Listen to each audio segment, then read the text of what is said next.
Bonjour, bonsoir. Bonsoir, merci d'être venu. Donc, bienvenue à cette conférence. Donc voilà, la conférence s'appelle Pratiquer le design, un métier sur mesure.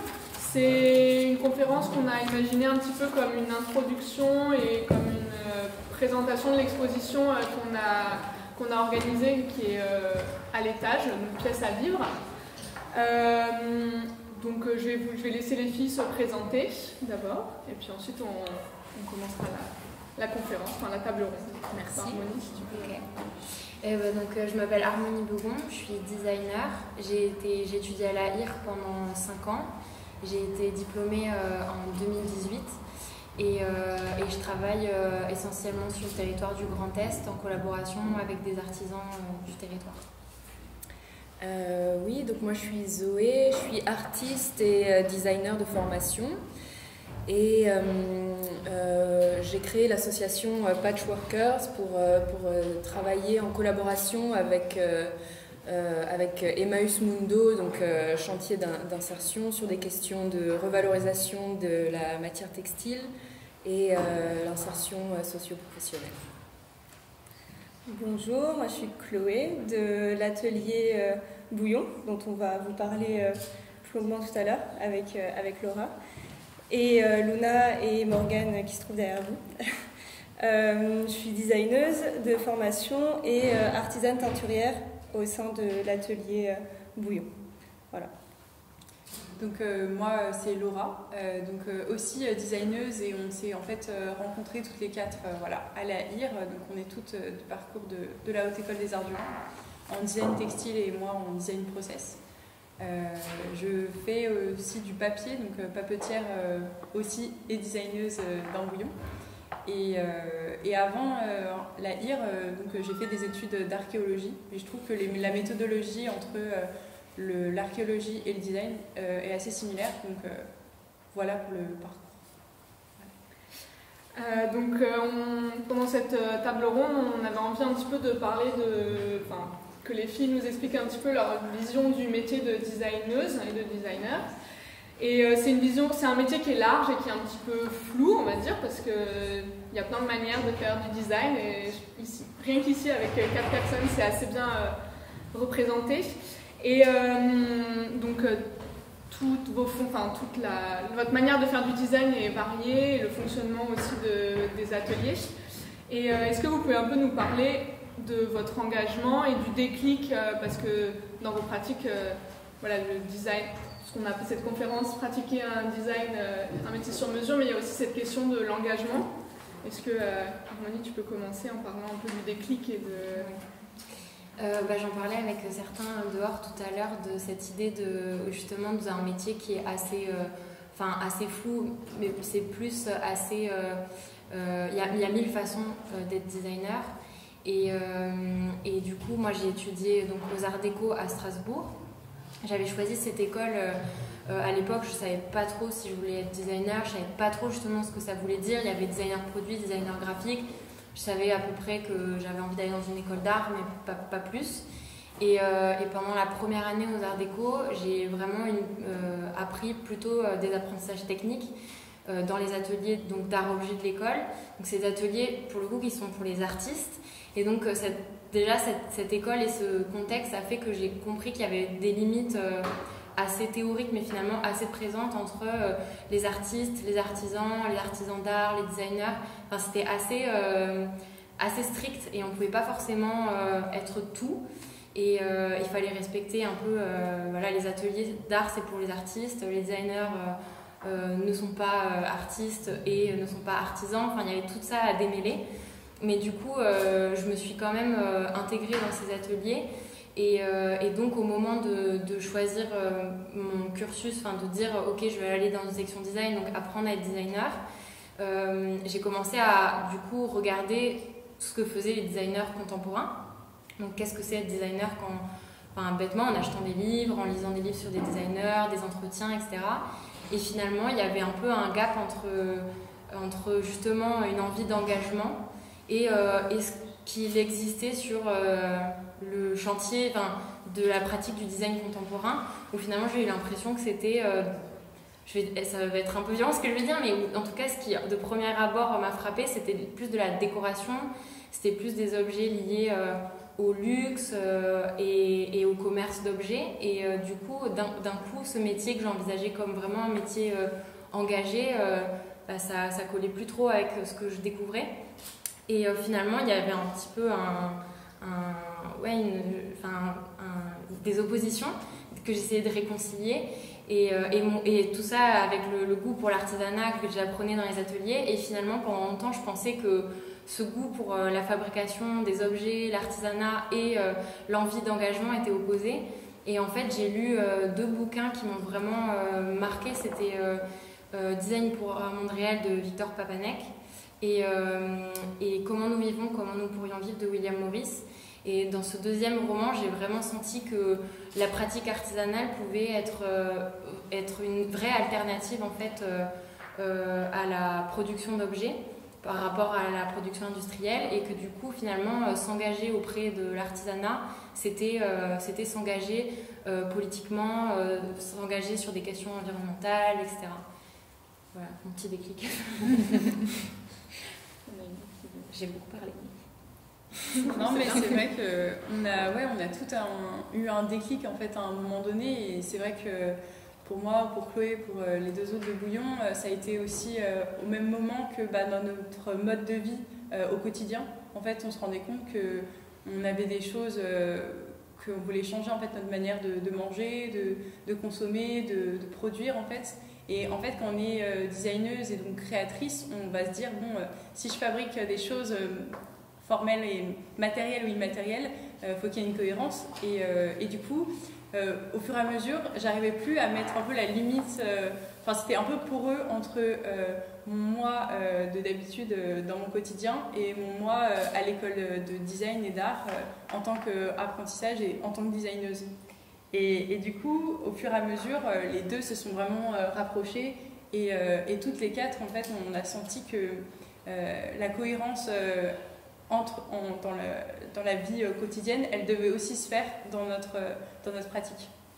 Et c'est pour ça qu'au début, on a commencé à sortir un peu de la bulle aussi de l'école et vraiment faire des projets avec des gens sur le territoire, et justement sortir de cette bulle. Et on a monté au début une association de sérigraphie dans une cave, et ensuite ça s'est retrouvé à créer des objets cohérents dans le textile et le papier. Ça s'est un peu développé comme ça, et c'était aussi notre première manière d'entreprendre et de créer des projets cohérents en design. Oui, non, je voulais juste dire rapidement, sans parler du déclic, mais parce que pour moi c'est un peu difficile à identifier, mais juste pour rebondir un peu sur ce que tu disais, que le design c'est quelque chose de difficile à définir et que nos pratiques sont très différentes, etc. Je pense que selon moi, ce qui nous rapproche un peu concrètement, c'est une recherche d'un modèle économique qui n'est pas basé sur une production industrielle, une production d'objets de masse et la vente de ces objets, mais plutôt basé sur des collaborations diverses et la transmission de savoir. Et ensuite, dans la production d'objets, quand on en fait, parce qu'on en fait quand même, d'être dans quelque chose de très très local, vraiment à toutes les étapes de fabrication, et ça, évidemment, ça produit des contraintes, et aussi un peu de se dire que ces contraintes-là, on les utilise pour s'inspirer, et que c'est ça qui va nous donner l'inspiration et les nouvelles idées, etc. Et je trouve que par rapport à l'engagement, à partir de là, c'est un peu tout naturel, que les choix se font, par exemple le choix du réemploi, d'utiliser tout le temps des matières, des ressources qui sont déjà présentes, etc. Il y a une certaine logique, là-dedans. Et toi, Chloé, tu nous as t'as pas dit, mais t'as entrepris un master en ESS, ce qui a quand même assez, qui diverge de ta formation de designeuse. Est-ce que tu peux en parler un peu et expliquer pourquoi tu as fait ce choix? Oui, j'ai pas parlé de mon parcours tout à l'heure au moment des présentations. Mais c'est vrai, d'ailleurs, ça peut peut-être un peu recouper, il y a eu un peu comme plusieurs déclics, on va dire. Et en fait, après m'être formée du coup en design et dans une technique particulière, mais plus au moment de stage, donc la technique de la teinture végétale, et avoir l'impression un peu de maîtriser en partie une technique vraiment manuelle et comment dire, créative, j'ai voulu m'orienter sur une autre formation complémentaire qui est l'économie sociale et solidaire pour cette fois-ci acquérir plus des compétences sur le système d'un territoire en fait, et comment fonctionne un réseau, comment les structures vont s'emparer de problématiques vraiment territoriales et avec un contexte, avec des enjeux vraiment situés. Et en fait, cette envie d'essayer de plus comprendre comment ça fonctionnait, comment ça s'organisait, c'est arrivé pendant un voyage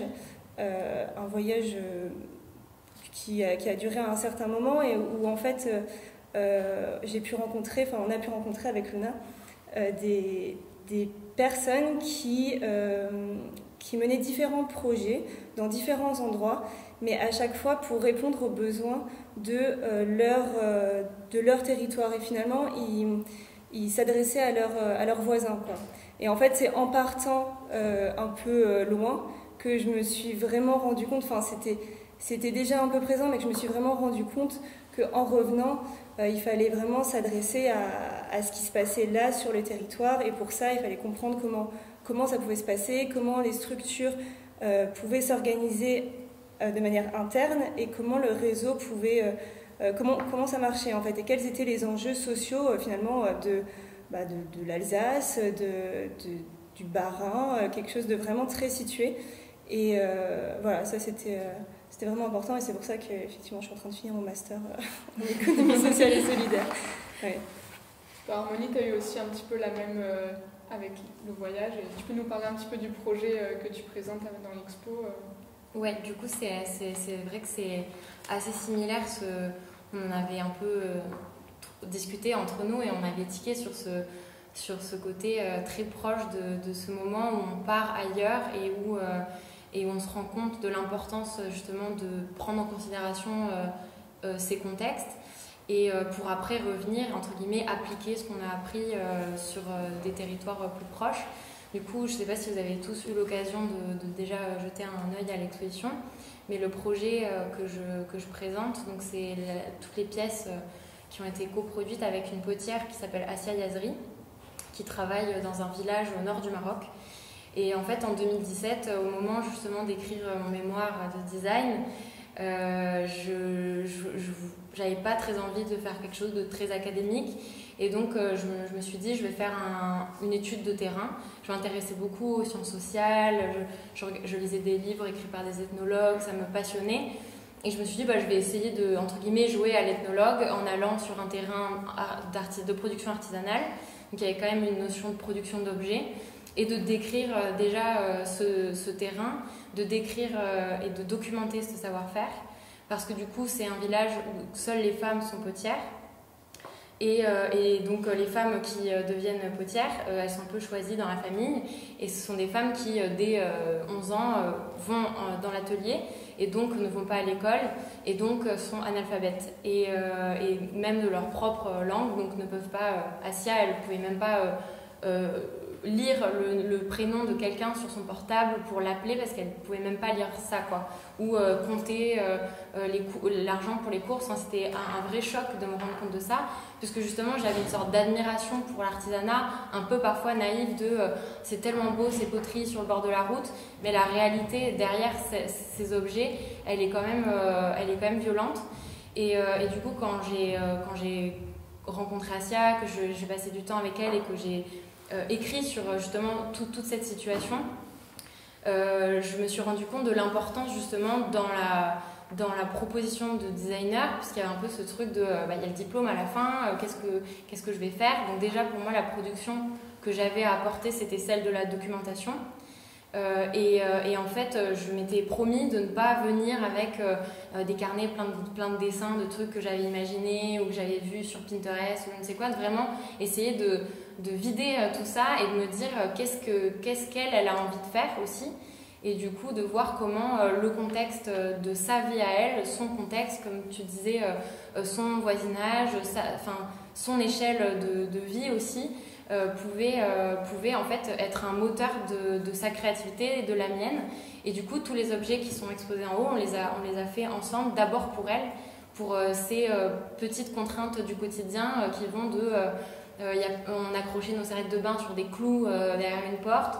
En fait, je me suis un moment la voyant faire des petits boutons pour les tagines, j'ai essayé d'en faire juste sans le tagine du coup, et de voir est-ce que ça peut pas devenir une patère, ou de se dire tiens, on n'a pas d'électricité donc pas de frigo, comment on peut peut-être faire des pots assez épais pour que en les humidifiant ça garde un peu au frais les aliments, toutes ces petites choses, toutes ces petites contraintes du quotidien qui ont défini en fait ce qu'on allait produire, et pas des envies extérieures au contexte.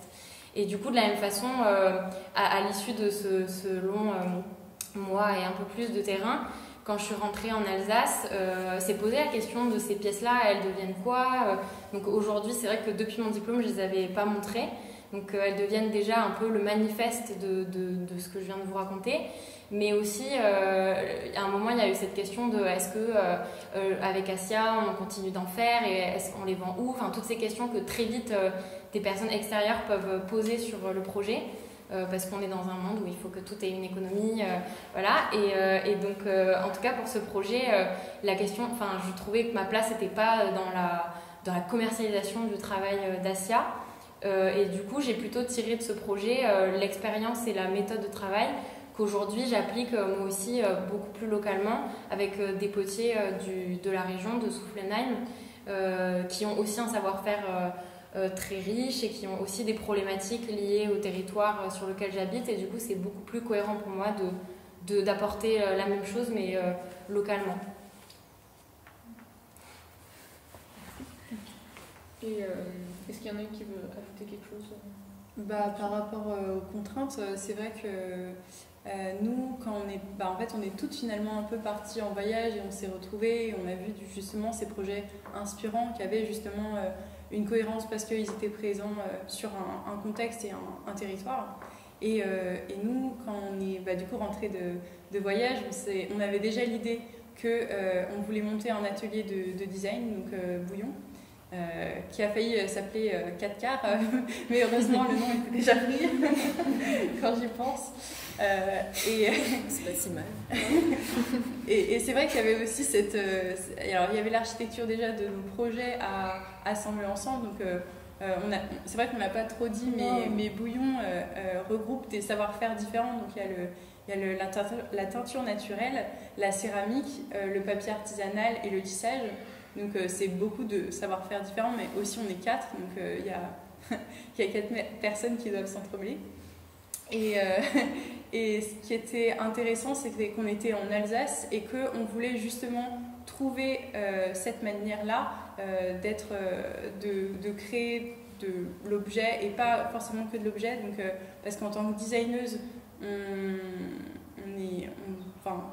le but n'est pas forcément de créer justement un objet à la fin, et c'est surtout le processus de travail et le processus finalement de la vie de l'objet qui est intéressant, et que là, en l'occurrence, une designeuse va réfléchir, et des designeuses vont réfléchir à la vie de l'objet en amont, donc la récolte et la collecte donc, de matières premières, qu'est-ce qui va être utilisé, ou ça peut être aussi un tissage en fait, de liens entre des personnes, mais aussi des matières premières. Et c'est ça en fait qui va donner l'écosystème d'un projet, et un projet cohérent sur le territoire. Et nous, c'est hyper inspirant justement d'avoir des contraintes de savoir-faire et de matière, parce que si on va réfléchir à un projet, Chloé va vous présenter après un projet Bouillon qu'on a fait qui s'appelle Couleur Téton. Mais ce qui est intéressant, c'est que si on veut réfléchir à la fin avoir un t-shirt rose, par exemple, pour un projet, et ben on va se dire, ok, comment on peut avoir le rose? Ben on peut récolter ces rebuts alimentaires pour donner la teinture rose, et ensuite on va contacter une personne, je sais pas, un jardinier à Strasbourg pour un autre type de récolte, et au final la personne devient aussi peut-être potentiellement un futur partenaire. Et du coup, ça permettait vraiment de créer des écosystèmes de projets, et que la contrainte devient des rencontres en fait avec les gens, et du coup des gens avec qui on est amené par la suite à travailler. Donc c'est en ça que la contrainte est assez inspirante dans tous les cas. Oui, et pas du tout limitante au final dans l'atelier. Du coup, oui, Couleur Téton, donc il y a eu un petit spoil. Yes. Oui, donc il y a 1 an exactement, en fait, pratiquement, ouais, on a imaginé un projet qu'on a voulu assez global, global c'est un très grand mot, mais qui pouvait regrouper vraiment plein d'outils différents de Bouillon, mais aussi plein de personnes qui gravitaient autour de Bouillon, qui gravitaient pas encore autour de Bouillon, mais qu'on a rencontré pour l'occasion, plein d'envies qu'on avait, qu'on a réunies pour un peu notre premier projet sur le territoire strasbourgeois, on va dire, parce que ça fait 1 an à peu près qu'on est installé à Strasbourg maintenant, après avoir fait les études à Mulhouse. Enfin, du coup, en octobre dernier, à l'occasion d'Octobre Rose, en fait, on a organisé un événement qu'on a appelé Couleur Téton. Donc c'était l'idée de parler de cancer du sein, mais aussi de sein, et donc de féminisme et de design engagé avec ça. Donc c'est vraiment plein de choses en même temps, mais qui étaient liées pour nous, c'était cohérent de les faire cohabiter. Et donc pour ça, on s'est rapproché en fait de plein de personnes qui pouvaient être expertes à leur manière de ces problématiques-là. Donc on a rencontré des sociologues, des associations engagées, militantes dans le féminisme, mais aussi des associations qui accompagnaient des personnes atteintes de cancer du sein. On a organisé du coup un événement qui était à la fois conférence, table ronde, mais aussi exposition d'objets, exposition-vente d'objets qu'on a créés sur ce thème-là, et aussi atelier créatif de fabrication de broches. Donc en fait, il y avait vraiment un peu toutes les choses qu'on voulait faire par l'atelier Bouillon, c'est-à-dire parler et se faire rencontrer en fait des personnes autour d'un thème qui nous semblait important, mais aussi proposer des ateliers qui permettent de créer des choses, faire quelque chose de participatif, mais aussi créer nous des objets en tant que designeuse. Donc en fait, il y a plein de personnes qui se sont rencontrées par ce projet-là qui a duré, l'événement a duré finalement que une après-midi, mais ça a été beaucoup plus de temps de rencontres et de production. Et pour reprendre l'exemple du t-shirt, donc qui était un des objets proposés pour la collection Couleur Téton, ce t-shirt rassemblait finalement aussi en lui-même plusieurs acteurs du territoire. Puisqu'on a récupéré un t-shirt qui existait, qui avait déjà été porté et donné au Relais Est pour finalement le teindre avec des rebuts alimentaires qui ont été récupérés dans un restaurant en bas de chez nous. Donc en fait finalement ça a été aussi l'occasion de parler aux restaurateurs de problématiques féministes, de réemploi de t-shirts, et en fait c'est aussi comme ça qu'on cherche à amener des discussions et des rencontres qui pourraient paraître improbables parfois pas du tout en fait, mais c'est vraiment comme ça qu'on tisse des liens, comme tu disais, sur le territoire. Je ne sais pas si je me suis égarée ou... Le relais, tu peux expliquer rapidement le relais, oui c'est vrai.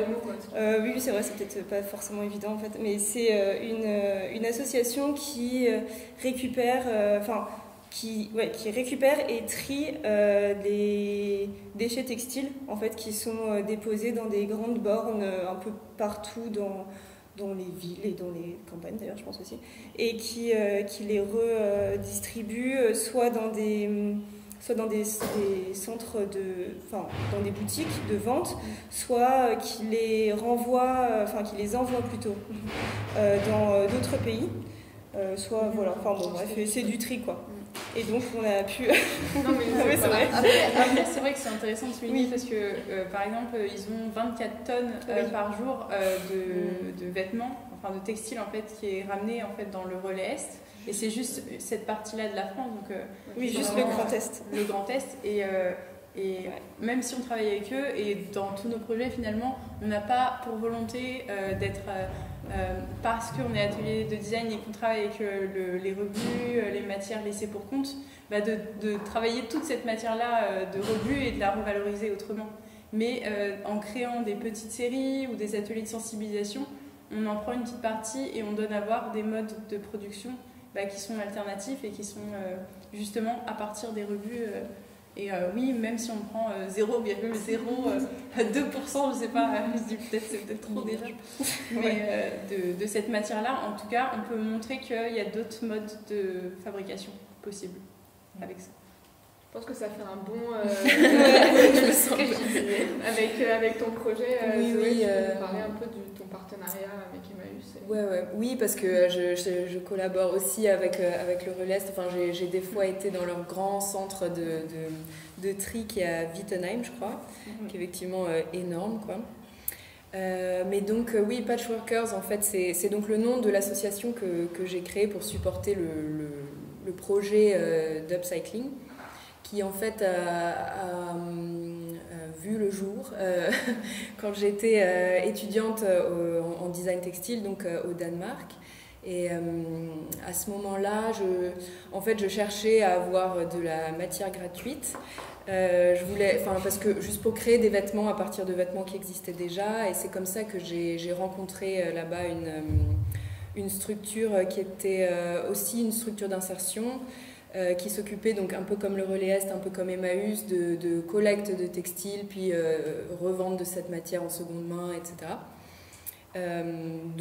Pour leur demander d'avoir de la matière. Et en les rencontrant, en fait, ils m'ont expliqué que ça les intéressait beaucoup l'upcycling et qu'ils avaient envie en fait de proposer à leurs salariés en insertion de travailler à l'upcycling, donc une activité de création pour fabriquer des vêtements qui seraient réellement des produits que eux pourraient vendre ensuite, et que donc ça viendrait participer à leur modèle économique, en plus de la matière seconde main, d'avoir une collection d'objets en propre qui viendrait de leurs ateliers.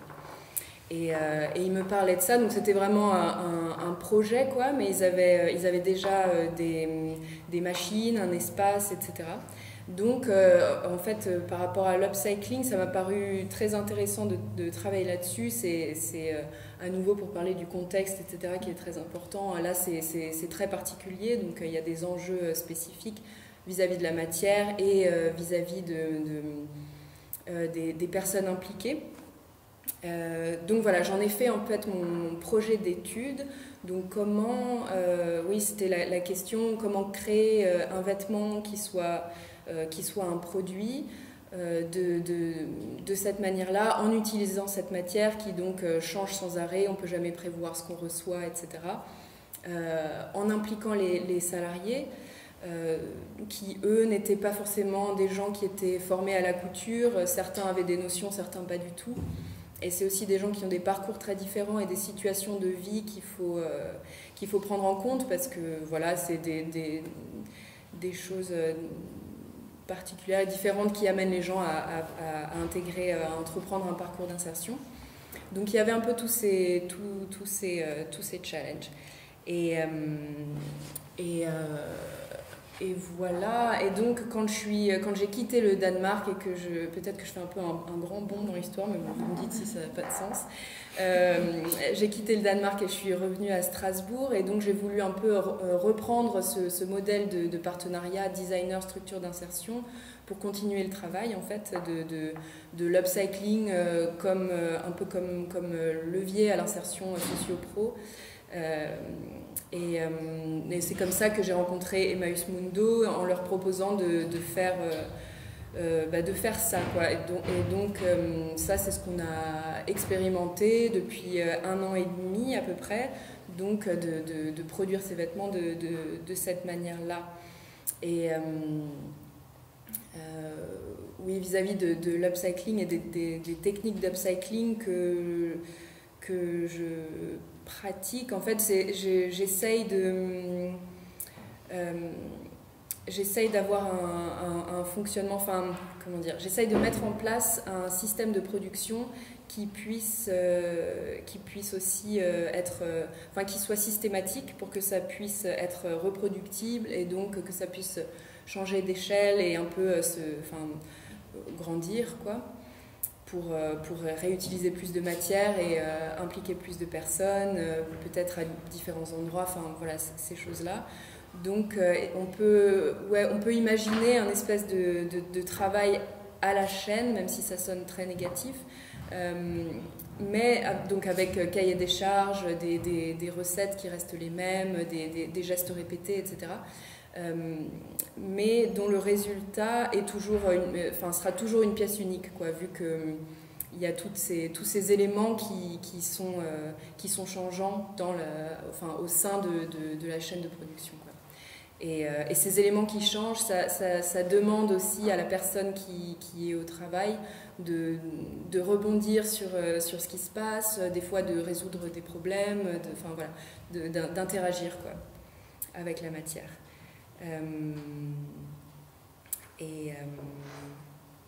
Ouais, je crois que c'est ça. J'ai oublié quelque chose. Ouais, enfin je sais pas si non, tu l'as pas, moi ce que je trouve, je sais pas si tu l'as formulé comme ça, mais quand tu dis ça, rebondir et tout, c'est vrai que ce qui est hyper chouette c'est ce que je t'ai déjà dit, hein, dans ton projet, ce que je trouve que tu n'as peut-être pas dit, c'est ce côté en fait où tu as cette structure systématique, mais où du coup non seulement les personnes peuvent rebondir, gérer des problèmes, etc., mais aussi faire des choix créatifs, quoi. Oui, voilà. Et ça c'est dans une structure de réinsertion où parfois c'est un peu comme dans des schémas un peu maladroits de rapport designer-artisan, ou designer qui conçoit et personne qui va faire l'acte. Là, ça ouvre en fait ça ouvre une porte où la personne qui réalise a une place dans la création et peut vraiment aussi donner son avis en fait par le choix et tout ça. Je trouve que c'est ce qui est vraiment hyper chouette dans ta manière de construire le projet. Oui, c'est vrai que j'ai pas parlé au niveau de l'insertion en fait et de cette activité d'upcycling, on n'est pas vraiment sur le développement de compétences techniques. Bien sûr, la couture c'est très c'est exigeant au niveau de la technique, donc il y a de ça, mais les personnes, les salariés Emmaüs avec qui je travaille ne vont pas à la fin avoir un diplôme en couture ou ce genre de choses, mais c'est plutôt comme ce que tu dis, le travail de création et le fait de s'exprimer à travers ça. Et c'est ça, en fait, dans le design, créer quelque chose de nouveau, il y a quand même une portée un peu politique là-dedans, d'expression de soi et de changer un peu les choses de manière très directe, surtout quand il s'agit d'un objet quotidien comme un vêtement, quoi. Donc il y a ça, et puis après, toutes les choses qui arrivent dans le processus de création, la prise d'autonomie, un regain de confiance en soi, etc. Tout ça, c'est aussi des choses qui sont importantes dans le parcours d'insertion, quoi.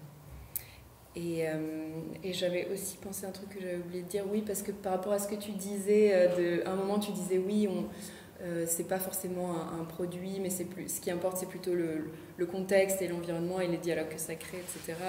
Et je pense un peu la même chose par rapport à ça, même si en effet on cherche à créer un vêtement qui est ensuite une place dans un marché, que les gens puissent acheter, etc. Parce que le but, c'est quand même d'upcycler, donc il faut qu'il y ait de la valeur à cet objet, et une valeur économique. Mais au début du projet, quand j'ai commencé à tout ça, je me disais aussi qu'en fait, en tant que designer dans ce projet-là, je trouvais que mon produit, entre guillemets, c'était pas tant le vêtement qui arrivait à la fin, mais c'était plus tout ce qui est, enfin, le système, quoi, le système de production et tous les acteurs, que ce soit des acteurs humains ou non humains, quoi, la matière et les personnes. En design social, on dit des bénéficiaires, donc c'est un peu ça l'idée, quoi, que ça fonctionne pour eux, que ça ait du sens pour eux, et que le vêtement qui arrive à la fin, ben, il découle de tous ces questionnements-là, enfin, voilà, quoi, c'est juste, ça déplace un peu la question du produit. Ouais. Tu veux rajouter quelque chose ou... Non. C'était complet. Et il y a aussi la place de la machine. Laura, est-ce que tu veux parler un petit peu le fait de créer sa machine en plus de créer son métier? Parce que c'est une part importante dans la pratique de Bouillon et aussi de... Ouais. Bah oui, carrément. Alors, la pile, alors... Non, je ne vais pas envoyer directement sur la pile demandée. Mais c'est vrai qu'en fait, en même temps, l'atelier de design est un laboratoire en fait, d'expérimentation et un laboratoire un peu cuisine. On aime bien justement, en plus ça s'appelle Bouillon, donc forcément on peut déjà faire un lien, mais il y a l'idée... Mais en fait, il y a quelque chose que je voulais dire, je crois, avant de parler de machines. Mais c'était vraiment le côté, par rapport à ce que tu disais, des personnes qui vont se sentir investies et en fait, de leur... et ce que tu disais, Harmonie, en fait, qu'ils soient aussi créateurs et fassent partie du processus de création et pas juste dans la réalisation un peu finale. Et que... Je sais plus dans quel mot je voulais le dire, mais que ça... des fois, en fait, on peut travailler avec des structures. Par exemple, chez Bouillon, on travaille avec des structures comme la Fédération des aveugles ou Emmaüs, mais celui de Chervillers. Et en fait, ils font des métiers, par exemple, à la Fédération des aveugles, il y en a beaucoup qui font de l'emballage. Donc, ça va être un métier un peu répétitif. Et en fait, de pouvoir... proposer, de venir nous Bouillon proposer des choses, c'est pas trop de la proposition, c'est plus de la co-conception. Ensemble, on va pouvoir imaginer des objets ensemble parce qu'on est venu dans un contexte où on va proposer et créer ensemble des objets pour leur café-boutique qui va bientôt exister à la Fédération des aveugles. Et c'est ça en fait qu'on aime bien dans Bouillon. C'est vraiment se dire ok, on peut apprendre ensemble et co-concevoir ensemble d'autres formes, d'autres métiers possibles pour eux, et nous aussi on va apprendre inversement. Et voilà, je voulais juste rajouter ça en petite chose. Enfin, je sais pas si... Oui, si. Parce que, en fait, au final, je pense que la place le rôle qu'on prend parfois, et particulièrement pour ce projet-là avec la Fédération des aveugles, c'est de venir avec une technique finalement qu'on maîtrise. Là, pour ce projet, c'est le papier, c'est le recyclage du papier, enfin, la fabrication de papier artisanal recyclé. Et finalement, on va se servir de cette technique-là et de notre formation de designeuse, mais comme un outil en fait un outil à transmettre pour que d'autres personnes puissent créer. Et donc en fait ça va être de la co-création, tu as parlé de co-conception, c'est la même idée, et c'est d'arriver avec ok, on va apprendre quelque chose à d'autres personnes, mais ça va plus être quelque chose de technique, un processus. Et après, ensemble, on va voir qu'est-ce qu'on peut faire à partir de ça avec ces outils-là. Et on se rend compte que en général, ça délie un peu les langues et ça nous permet vraiment de se rapprocher. Et par exemple, comme des projets qu'on fait avec Emmaüs Chervillers, on va même carrément concevoir ensemble une papeterie sur place, mais du coup qui va être tenu par les compagnons d'Emmaüs et pas en fait par nous. Nous, on va juste être les formatrices au final et créer cette animation et cet investissement en fait de transmission de savoir-faire. Et c'est comme ça qu'on aime faire les projets en général. C'est un peu utiliser le design comme outil pour l'empowerment. Ouais. Pour vraiment pouvoir permettre à d'autres personnes de se sentir capables de fabriquer, quoi, de créer. Créatrices, ouais. Et du coup, c'est ces outils-là que je voulais aborder avant de parler d'outils plus de machines créatives, parce que c'est vrai que pour continuer à innover et pour continuer en fait vu qu'on part du réemploi et donc de matières rebuts, on a toujours des nouvelles matières qu'on veut appréhender et expérimenter. Et donc ça nous amène dans nos différentes techniques à créer nos propres machines, nos propres outils créatifs pour revaloriser ces matières rebuts. Et du coup, il y a eu la petite blague de la pile hollandaise, mais ça ne doit pas vous dire grand-chose. Mais en fait, c'est une machine qu'on va concevoir pour permettre de défibrer le textile et les végétaux pour que ça devienne de la pâte à papier. Donc pour ensuite en faire des objets papier en 2D ou en 3D, enfin ça dépend de l'objet. Mais en fait, c'est un exemple qui montre qu'on peut toucher par exemple des entreprises textiles de la région, parce que l'Alsace c'est une terre textile et qu'il y a des choses à faire dans ce domaine-là, donc c'est le contexte local, et se dire on peut partir des rebuts d'une entreprise et les transformer en quelque chose d'autre, mais pour ça il faut qu'on ait ce type de machine. Et là, il y a plusieurs choix qui s'offrent à nous. C'est soit acheter une machine à 10 000 € en Chine parce qu'elle est plus produite et que c'est une machine artisanale qui est soit en musée, soit elle n'existe plus, ou voilà. Soit en fait, essayer de voir si en réunissant d'autres types d'experts, donc des ingénieurs, d'autres corps de métier, et pas juste nous, designeuses, et on peut co-concevoir cette machine. Et là, en l'occurrence, du coup, on travaille avec un ingénieur papier qui est à la retraite et qui nous aide à concevoir des plans de machines et qui nous permet aussi de continuer à être laboratoire d'expérimentation dans Bouillon et de ensuite réinvestir ces expérimentations dans des ateliers, dans des objets, dans des événements. Et comme ça continue à être foisonnant dans la suite du process. Voilà, j'ai fait un mini... Et on voulait aussi, pendant cette conférence, aborder un petit peu de... là, je vais revenir sur terre. Et un petit peu, vous avez parlé de vos parcours, de votre vision du design, et un petit peu aborder les structures en fait, que vous avez choisies, parce que nos 3 structures sont différentes.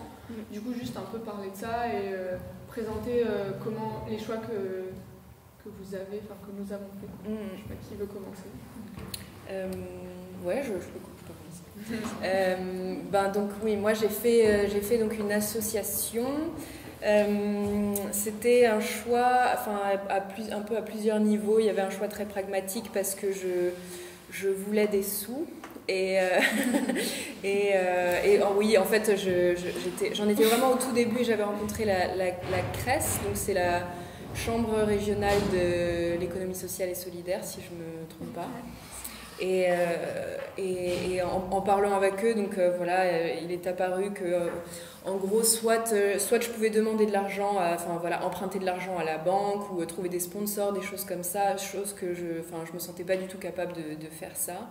Ça me mettait beaucoup la pression, etc. Soit je pouvais demander une subvention ou des fonds publics. Et ça, je me sentais plus à l'aise et j'avais l'impression que ça faisait plus sens. Et je sais pas, tout le contexte pour ça me plaisait plus que d'aller pitcher et faire des choses comme ça, quoi. Même si finalement j'ai quand même pitché le truc à la région, mais bon, voilà.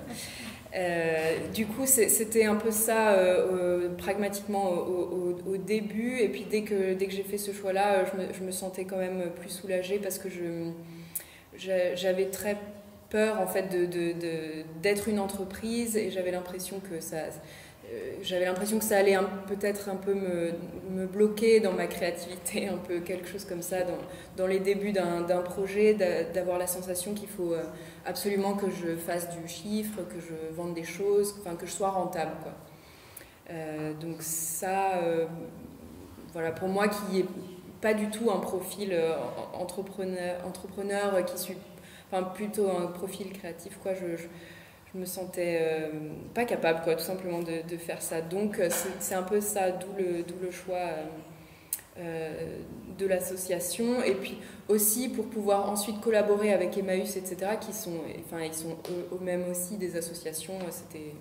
Voilà, ça faisait plus sens, quoi. Et voilà pour moi.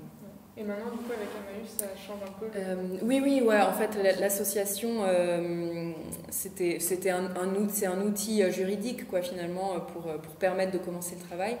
Mais maintenant, ça va sans doute changer. Enfin, je pense que l'association va être mise un peu en pause parce que pour pérenniser le projet et pour que ça continue, je vais plutôt intégrer l'équipe d'Emmaüs et travailler pour Emmaüs pour faire partie de l'équipe et créer l'atelier de couture et de revalorisation Emmaüs Mundo in situ dans les locaux d'Emmaüs.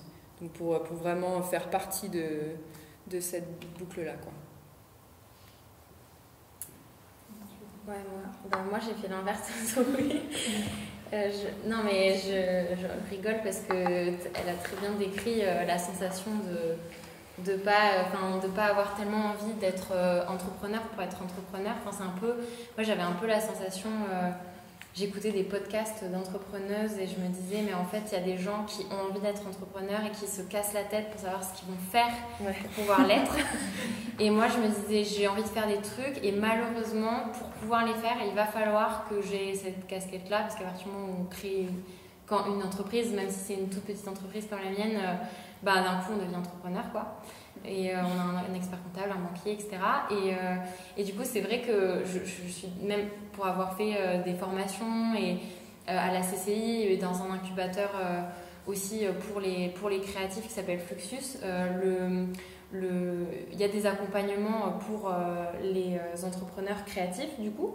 Mais comme l'a dit Zoé, j'ai quand même l'impression, malgré tous ces efforts, que la mentalité n'est pas la même. Et qu'effectivement, le pourquoi, enfin, à partir du moment où on est dans le milieu entrepreneurial, après ça ne reste que mon ressenti, il y a cette question de la rentabilité tout de suite qui vient un peu couper, qui vient mettre une urgence et un souci, enfin, qui vient se mettre en travers de questions purement d'engagement ou de rêve, de changement ou d'envie créative, parce que du coup cette question vient tout de suite se mettre en travers des projets pour dire comme mon expert comptable que je vois et qui me dit t'as envie de faire ce projet mais du coup c'est quoi l'économie de ce projet, et d'un coup ça bloque pas mal de choses, mais en même temps je pense aussi que pour impacter le monde il faut faire avec le monde comme il est, et donc finalement pour être une alternative il faut aussi être à la hauteur entre guillemets, ou en tout cas pouvoir concurrencer ce qu'on veut combattre. Donc je pense qu'il y a tout un apprentissage de tous ces codes des entrepreneurs ou des grosses boîtes qu'il faut s'approprier et leur renvoyer miroir. Finalement, c'est utiliser tous ces outils des vilains, que ce soit des super bonnes com, etc. Enfin, c'est un exemple, mais en essayant justement d'être à cette hauteur-là quand on propose autre chose, parce que c'est là où vraiment l'alternative, elle fait le poids. Et où du coup l'impact peut être vraiment concret, quoi. Peut-être. Oui, c'est un peu schizophrène, mais je comprends ce que tu veux dire. Ouais. Nous, du coup, niveau, concrètement, mais déjà la grosse différence aussi, c'est qu'on est 4 au sein d'un collectif, quoi, au sein de l'atelier Bouillon. Du coup, on était donc ensemble à l'école et tout ça, et c'était très vite une volonté commune de se regrouper en atelier, mais on en a toujours parlé comme d'un atelier. Et parfois d'un collectif, mais c'était pas, on disait pas une association, on disait pas vraiment une scope, on disait pas vraiment, enfin on parlait d'un atelier quoi, un atelier de design. Et c'est un peu les mots qu'on utilise de toute façon dans des écoles de design et d'art où on n'apprend pas trop de qu'est-ce qui se passe juridiquement après l'école et comment est-ce qu'on peut éventuellement en vivre, c'est-à-dire gagner juste un peu de sous pour, voilà, pour pouvoir en vivre et pas forcément faire de travail à côté, enfin tout ce genre de choses. On est sorti de l'école et on s'est dit, Bouillon existait déjà de manière informelle, c'est-à-dire non juridique, même avant de sortir de l'école. Et à un moment, on s'est dit, ok, mais va falloir maintenant qu'on puisse faire signer des contrats, qu'on puisse encaisser, parce que ces contrats-là, oui c'est ça, facturer exactement, donc avoir un numéro de SIRET, un compte en banque peut-être, comment ça se passe. Et c'était vraiment, pour ça qu'on a commencé à se poser, qu'on a dû faire un choix et qu'on s'est tourné finalement vers une coopérative d'activité d'emploi qui s'appelle Art en Réel, qui était pour nous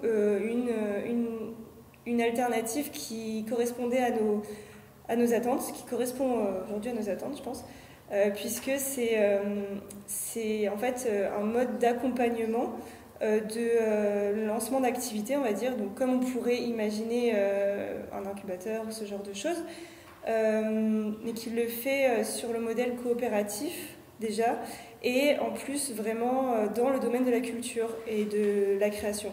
Et donc là, c'était enfin des interlocuteurs et interlocutrices qui parlaient de choses, comment on appelle ça, comment on dit, propriété intellectuelle, enfin tout ce genre de choses, de contrats qui étaient sur des interventions créatives, sur des choses, enfin on sentait qu'on se comprenait quoi, et qu'on parlait pas forcément de création de machines ou de trucs qui n'avaient rien à voir.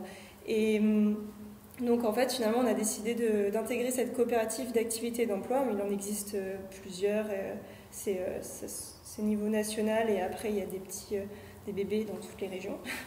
Et en fait, c'est un système aussi qui nous permet d'avoir un peu un droit de lancement sur 2 ans, on va dire.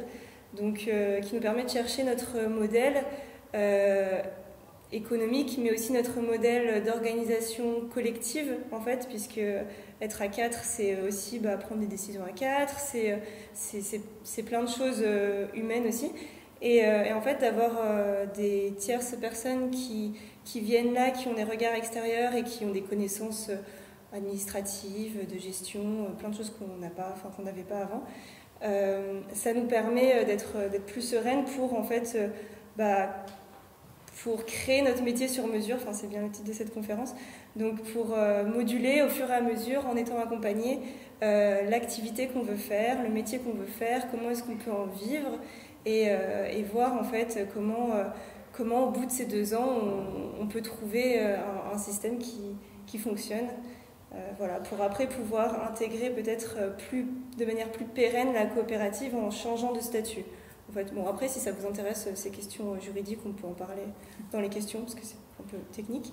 Mais, très bon. Mais voilà. Oui, d'ailleurs, oui.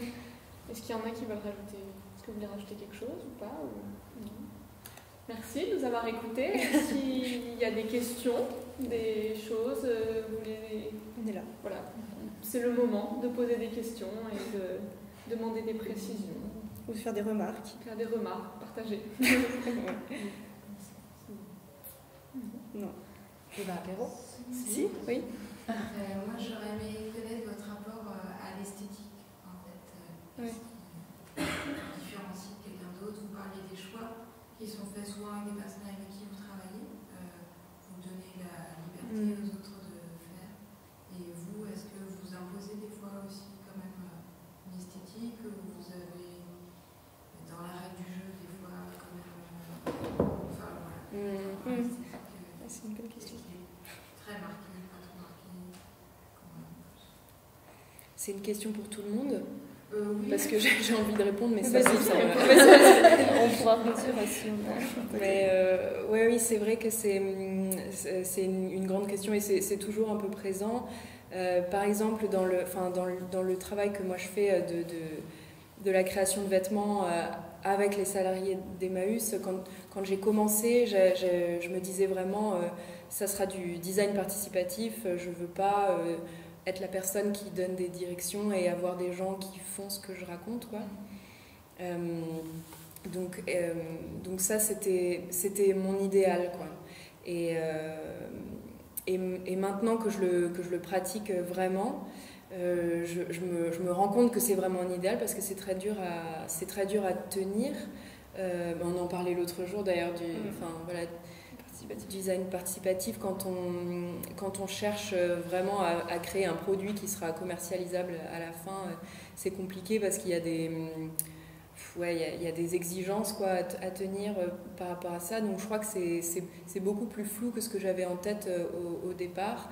Ça s'ajuste constamment, c'est des expérimentations et aussi dans le contexte particulier de travailler avec des gens qui sont en parcours d'insertion, c'est aussi différent de ce que moi j'avais imaginé parce que les gens n'ont pas toujours envie d'être impliqués ou de donner leur avis ou d'être créateurs.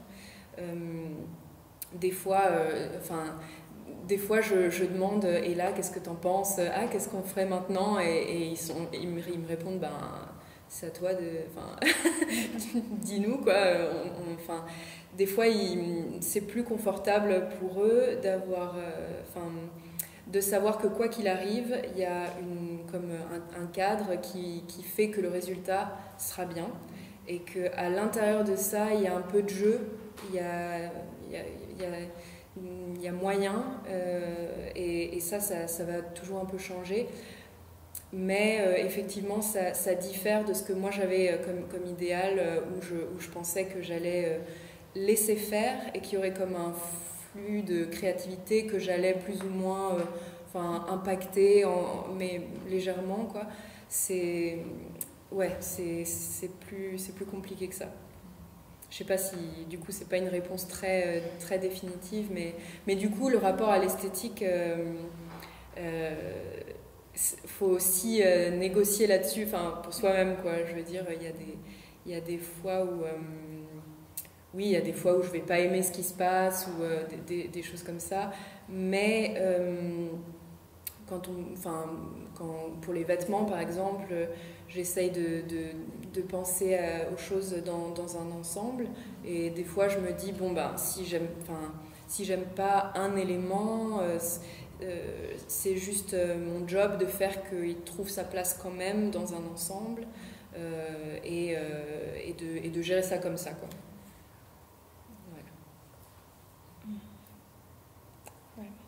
Ça me fait penser un peu, quand tu parlais des exigences, ça me fait un peu penser à il peut y avoir aussi des situations où même si où c'est pas forcément nous à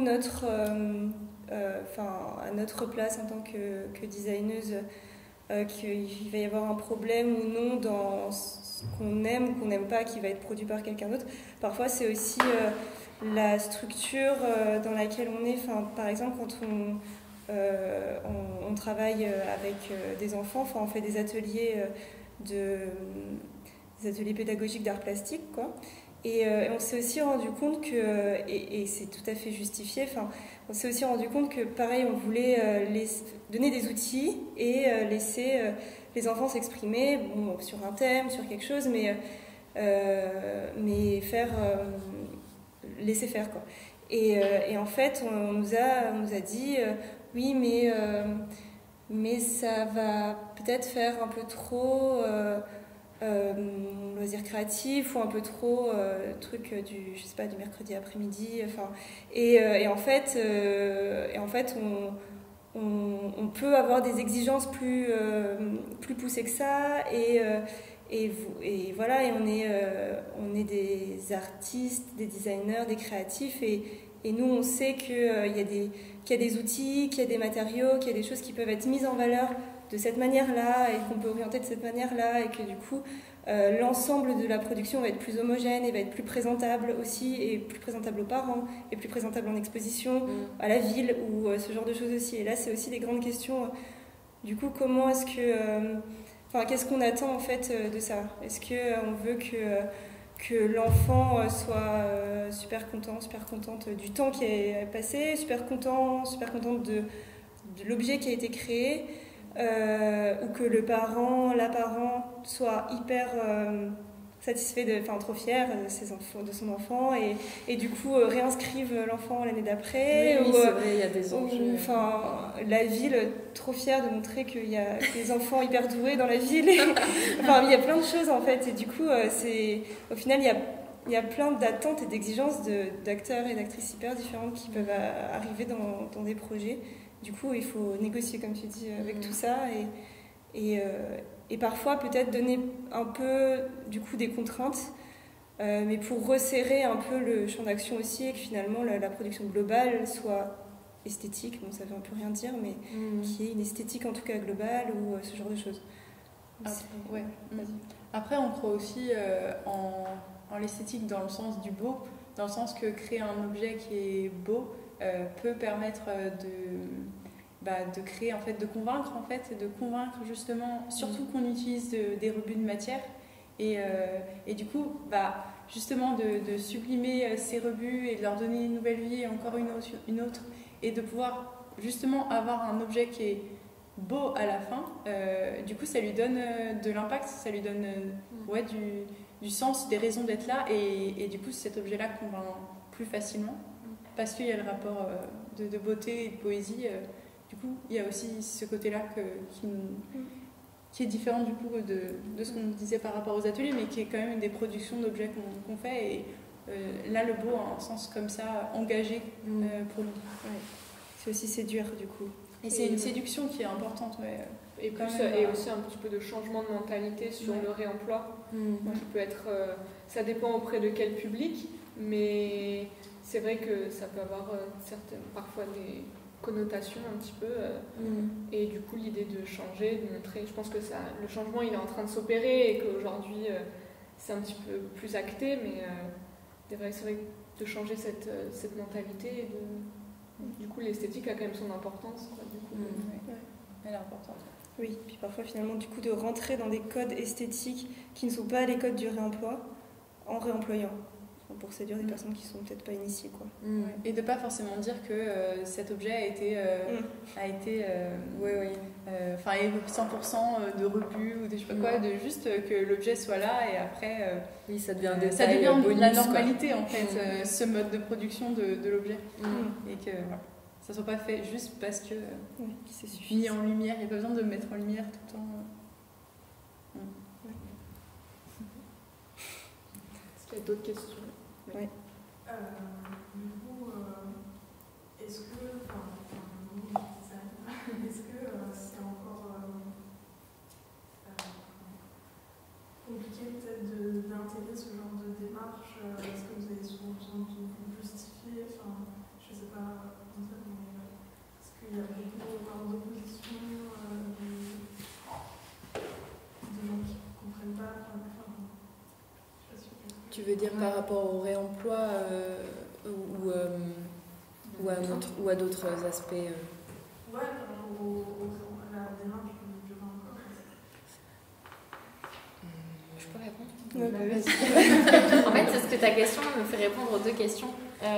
Parce que on en parlait dehors tout à l'heure, on parlait de profs qui, justement, il y a quelques années, parce que tout ça évolue, quoi.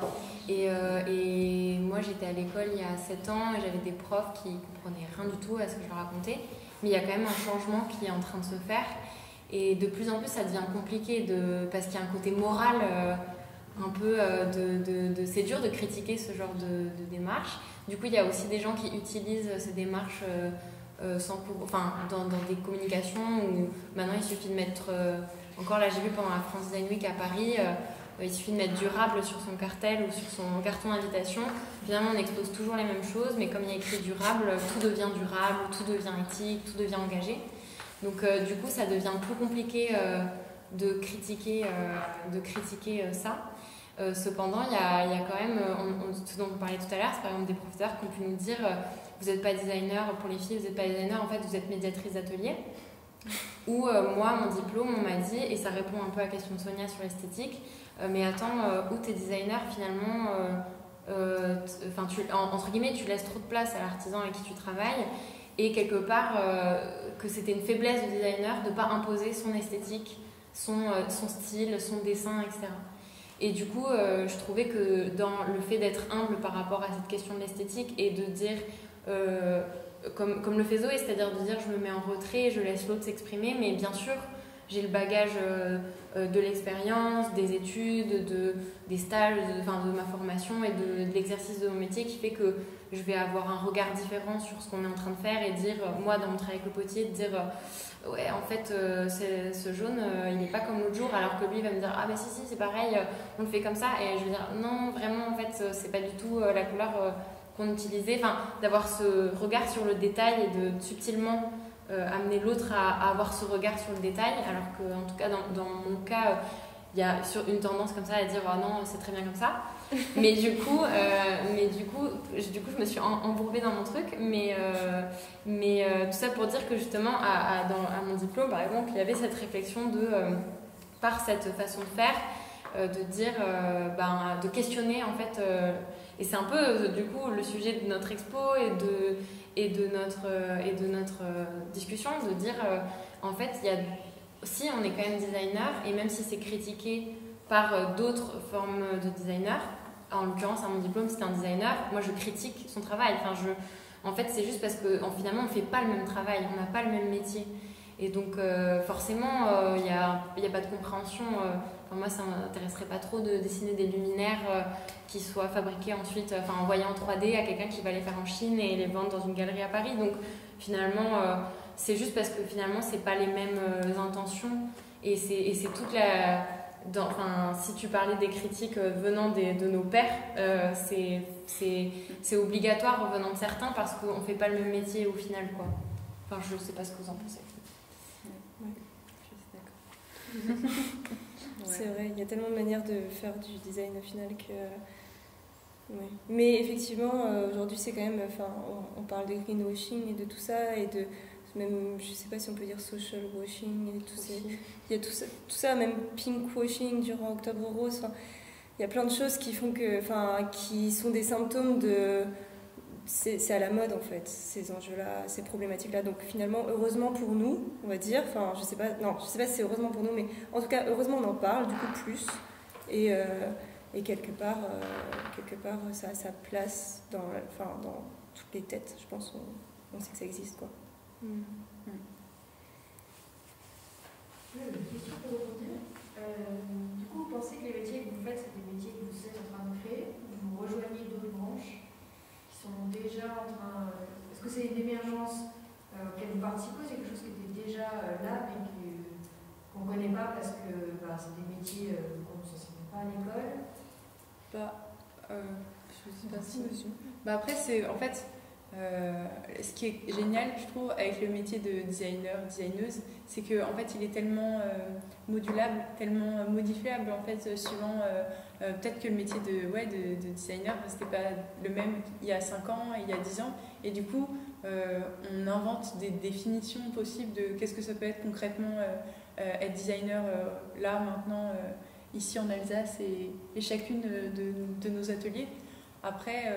je pense qu'il y a autant de définitions que de designers. Je pense qu'on invente un peu notre métier, mais en fait, comme tous les designers le font quelque part, je sais pas. Ouais. J'ai pas l'impression d'inventer un métier. Aussi par rapport à, moi c'est particulier l'upcycling de vêtements, etc. C'est clairement une mouvance quoi, quelque chose qui existe déjà. Ces idées sont pas du tout les miennes et tout ça, donc j'ai vraiment la sensation de m'inscrire dans un courant quoi. Mais en revanche j'ai quand même l'impression d'inventer je sais pas comment dire par rapport à l'endroit duquel j'ai envie d'agir, dans la collaboration avec Emmaüs par exemple. À Emmaüs ils n'ont pas l'habitude de travailler avec des designers, donc là je sens qu'il faut un peu que je fasse ma place, que je leur raconte beaucoup de quoi il s'agit, etc. Et à ce niveau là je sens que je sens que c'est un petit peu nouveau pour eux, donc là je me dis j'invente un peu un truc. Mais voilà. C'est vrai que c'est plus dans les structures à l'échelle locale que plus qu'on invente, on introduit notre métier en fait. Et après oui, c'est la manière de le faire aussi. C'est la manière de le faire, mais après je pense qu'il y a toujours eu. En fait, je pense que c'est des terrains où il y a toujours eu des gens, que ce soit. Non, d'ailleurs, c'est plus récent sur les questions de réemploi, mais par exemple, l'artisanat, il y a toujours eu des designers pour bosser avec des artisans. Ça fait chic. Et la question, c'est comment on le fait maintenant, quoi. C'est OK, c'est ce que je disais tout à l'heure par rapport au Maroc. Il y a des tas de gens qui vont travailler avec des artisans au Maroc parce que c'est trop beau, le travail manuel. Mais après, la vraie question, une fois qu'on s'est dit je veux faire ça, c'est comment est-ce que je donne un plan à quelqu'un en n'ayant rien à faire du prix, en essayant de baisser le prix parce que ça va mieux se revendre à Paris à ce prix-là, ou j'en sais rien. En fait, finalement, on n'invente pas nos métiers, mais par contre, plus qu'inventer, on questionne le comment on le fait et on se dit. Je pense qu'on a toutes, c'est ce dont on parlait au début, ce truc de dire vraiment d'éthique dans notre travail, de se dire. De vraiment réfléchir à la manière dont on va faire les choses pour les gens avec qui on le fait, qui est peut-être...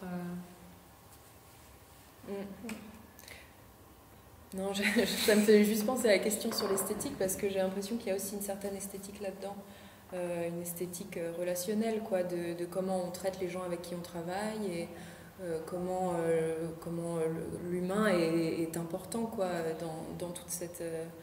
dans tout ce processus même si c'est pour fabriquer en effet un objet, ou des fois pas dans votre cas, c'est vraiment ça qui est au centre, quoi, de la pratique. Et des fois quand je rêve un peu, je me dis si tout le processus fait vraiment sens, d'office l'objet à la fin sera beau. Genre, même si on n'y pense pas, ça va se passer, quoi. Et pour parler d'invention et tout ça, après on est aussi vraiment dans le...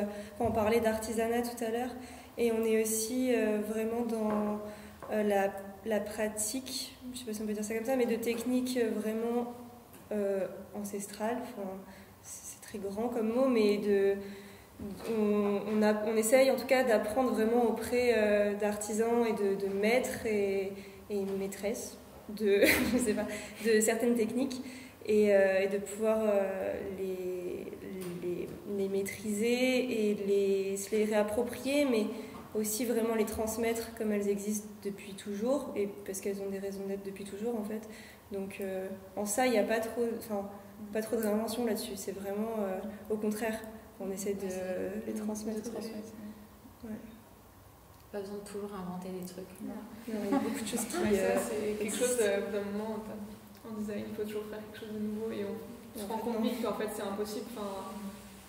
C'est juste... Et puis c'est pas grave. Non, c'est ça. Exactement. C'est ça. Oui. Ça fait une culpabilité, mais au tout début, quand tu veux faire quelque chose de nouveau, réinventer, en fait, non. Ouais, c'est une grosse pression, ça aussi. Alors qu'en fait, on fait beaucoup... Morgane qui est là, par exemple, il y a vraiment... en céramique, on aime beaucoup le bol, par exemple. On va pas réinventer le bol, en fait. Il existe, il est super, cet objet.